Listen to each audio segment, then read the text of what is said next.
এটা ছিল আমাদের সাজেক ট্যুরের দ্বিতীয় দিন। সেদিন আমাদের প্ল্যান ছিল কংলাক পাহাড় এবং লুসাই গ্রাম। সাজেক মানে যেখানে মেঘ এসে মিশে যায় পাহাড়ের সাথে। চলো তোমাদের সাথে শেয়ার করি সেদিন কই কই ঘুরলাম, কি কি খেলাম এবং কোথায় কোথায় গেলাম।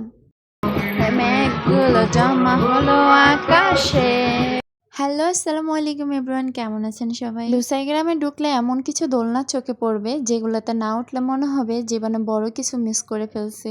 এখানে এমন অদ্ভুত কিছু জিনিস আছে, যেমন দোকানদার ছাড়া দোকান। এসব কিছু দেখলে বোঝা যায় আগেকার মানুষ মানুষের প্রতি কতটা বিশ্বাসী ছিল। যাই হোক, ওদের বাড়িঘরগুলো ছিল বড়ই অদ্ভুত কিন্তু অনেক ইউনিক। আমরা বের হতে একটু লেট হয়ে গেছিল, অলমোস্ট মাগরিবের সময়। তারপরে চারপাশটা কত সুন্দর লাগতেছে। পাহাড় মানে মেঘ আর পাহাড়ের মহা এক সন্ধিক্ষণ। সাজেকে প্রতিদিন সন্ধ্যার পর পরেই বৃষ্টি নামে, যে সময়টাতে বৃষ্টি আমাদের নর্মালি অন্যান্য জেলাগুলোতে থাকে না। আমরা গিয়েছিলাম আগস্ট মাসে, তখন মোটামুটি ভালোই গরম ছিল, কিন্তু সাজেকে সন্ধ্যার পরে এত পরিমাণে শীত নামে বলে বোঝাতে পারবো না। আমি তো রীতিমতো আফসোস করতেছিলাম কেন আমি গরম কাপড় নিয়ে আসিনি। সাজেকের সব থেকে সুন্দর বিষয়টা হচ্ছে দুই দেশেরই ভিউ পাওয়া যায়। আমার পিছনে যে ভিউটা দেখা যাচ্ছে সেটা হচ্ছে ভারতের মিজোরাম। সাজেকের এক পাশ হচ্ছে ভারত ভিউ, আরেক পাশ হচ্ছে বাংলাদেশ ভিউ। তবে আমার কাছে মনে হয়েছে ভারত ভিউটাই বেস্ট। আপনারা যারা সাজেক ঘুরতে আসবেন তারা অবশ্যই ট্রাই করবেন ভারত ভিউ রিসোর্ট নেওয়ার জন্য। ভারত ভিউ সৌন্দর্যের অন্যতম কারণ হচ্ছে ওরা গাছপালা কম কাটছে, পাহাড়ের সৌন্দর্য ধরে রাখছে।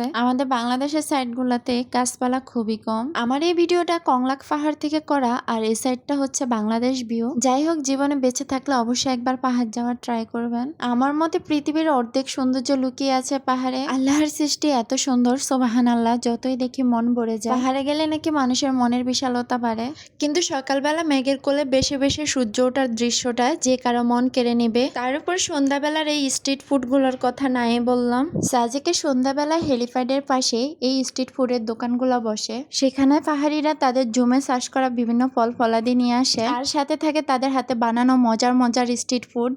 বাঁশ খান, নিজের টাকায় বাঁশ খান।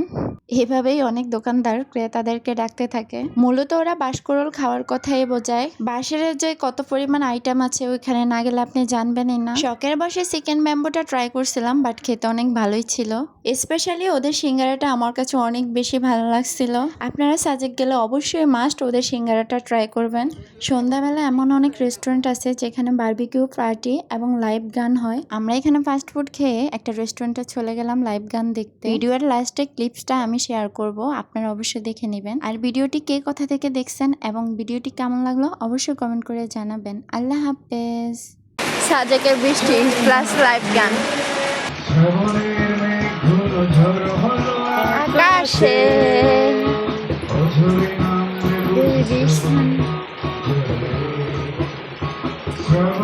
মেঘগুলো জমা হলো আকাশে।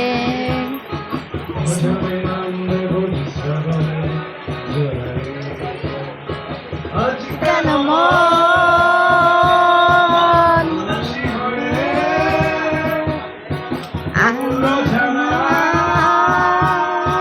যায় হারিয়ে, আজ কেন মন উদাসী হয়ে দূর জানায় যায় হারিয়ে। ঝড় হলো আকাশে।